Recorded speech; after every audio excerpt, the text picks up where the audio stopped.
ഒരു ഡോക്ടറുടെ പ്രിസ്ക്രിപ്ഷൻ ഇല്ലാതെ തന്നെ എല്ലാവരും ഉപയോഗിക്കുന്ന ഒരു മരുന്നുണ്ട്. അതേതാണെന്നറിയാമോ? മുറിവെണ്ണ. അപ്പോൾ ഇന്ന് നമുക്ക് മുറിവെണ്ണയെക്കുറിച്ച് സംസാരിക്കാം. നമസ്കാരം, എൻ്റെ പേര് ഡോക്ടർ അർച്ചിത ഫ്രം ആയുർനിധി ആയുർവേദ.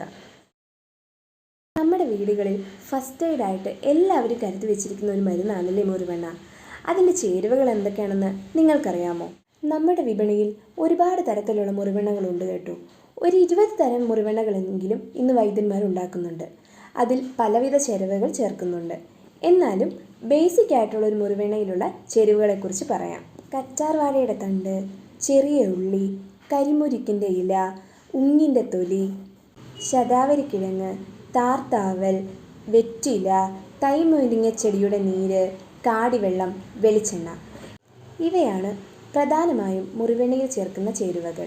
ഇവയെല്ലാം കാച്ചി മണൽപാകമാക്കിയാണ് മുറിവെണ്ണ തയ്യാറാക്കുന്നത്. മുറിവെണ്ണയുടെ ഉപയോഗങ്ങൾ എന്തൊക്കെയാണെന്നറിയാമോ? പേര് പോലെ തന്നെ മുറിവിനാണ് ഉപയോഗിക്കുന്നത് എന്നാണ് എല്ലാവരും ധരിച്ചു വച്ചിരിക്കുന്നത്. എന്നാൽ മുറിവ് മാത്രമല്ല, ഒത്തിരി ഉപയോഗങ്ങളുള്ള ഒരു ഔഷധമാണ് മുറിവെണ്ണ. മുറിവുണ്ടായ ഉടനെ നമുക്ക് ഉപയോഗിക്കാൻ പറ്റുന്ന ഒരു മരുന്നാണ് മുറിവെണ്ണ. അതായത് മുറിവുണ്ടായി അത് കഴുകിയ ശേഷം നമുക്ക് ഉടനെ തന്നെ മുറിവെണ്ണ ഉപയോഗിക്കാം. അത് മുറിവ് കരിയാൻ സഹായിക്കും. മുറിവ് മാത്രമല്ല, ഉളുക്ക്, ചതവ്, നടുവേദന, സന്ധിവേദന, മുട്ടുവേദന, ഒടിവുകൾ, നമുക്ക് നീരോട് കൂടിയ ഒടിവുകളിലും നമുക്ക് മുറിവെണ്ണ ഉപയോഗിക്കാൻ പറ്റും. സാധാരണ രീതിയിൽ നീരുള്ള സ്ഥലത്ത് എണ്ണ തേക്കരുത് എന്നാണ് പറയുന്നത്. പക്ഷേ മുറിവെണ്ണയുടെ കാര്യത്തിൽ നമുക്ക് നീരോട് കൂടിയും നമുക്ക് മുറിവെണ്ണ തേക്കാൻ പറ്റും. ഒടിവുകൾ മാത്രമല്ല, സ്ഥാനഭ്രംശം അതായത് ഡിസ്ലൊക്കേഷൻ വരുന്നതിലും നമുക്ക് മുറിവെണ്ണ ഉപയോഗിക്കാൻ പറ്റും. ടെന്നീസ് എൽബോ, അതുപോലെ തന്നെ കിടപ്പ് രോഗികൾക്ക് വരുന്ന ബെഡ് സോർ പോലുള്ള അസുഖങ്ങൾക്കും നമുക്ക് മുറിവെണ്ണ ഉപയോഗിക്കാൻ പറ്റും. ഏറ്റവും പ്രധാനമായും മുറിവെണ്ണയുടെ മറ്റൊരു ഉപയോഗമാണ് പൊള്ളലിൽ ഉപയോഗിക്കാം എന്നുള്ളത്.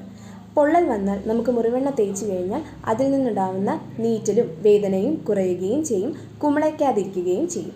കുഞ്ഞുങ്ങളുള്ള വീടുകളിൽ തീർച്ചയായും കരുതി വെക്കേണ്ട ഒന്നാണ് മുറിവെണ്ണ. കുഞ്ഞുങ്ങൾ വീഴുകയോ അത് അവർക്ക് ചതവ് പറ്റുകയോ നെറ്റി മുഴയ്ക്കുകയോ ഒക്കെ ചെയ്തു കഴിഞ്ഞാൽ മുറിവെണ്ണ തേച്ചാൽ അത് പെട്ടെന്ന് മാറുകയും ചെയ്യും. ഫിസിയോതെറാപ്പി ചെയ്യുന്ന സമയത്തും നമുക്ക് മുറിവെണ്ണ ഉപയോഗിക്കാൻ പറ്റും. അത് നമ്മുടെ ജോയിൻസിൻ്റെ മൂവ്മെൻറ്റ് കുറച്ചുകൂടി എളുപ്പമാക്കാൻ സഹായിക്കുന്നു. ഇന്ന് വിപണിയിൽ മുറിവെണ്ണ ബാം, മുറിവെണ്ണ ഓയിൻമെൻറ്റ് പോലെ മുറിവെണ്ണ ബേസ് ചെയ്തിട്ട് ഒട്ടനവധി ഉൽപ്പന്നങ്ങൾ ഇറങ്ങുന്നുണ്ട്.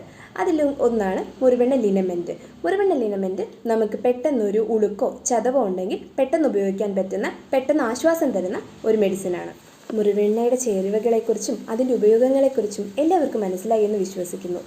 നിങ്ങൾക്ക് മുറിവെണ്ണയെക്കുറിച്ച് ഇതിൽ കൂടുതൽ എന്തെങ്കിലും അറിയാമെങ്കിൽ കമൻറ്റ് ബോക്സിൽ കമൻറ്റ് ചെയ്യണേ. കൂടാതെ മുറിവെണ്ണ ഉപയോഗിച്ചിട്ടുള്ള നിങ്ങളുടെ അനുഭവങ്ങളും ഷെയർ ചെയ്യണം. Thank you.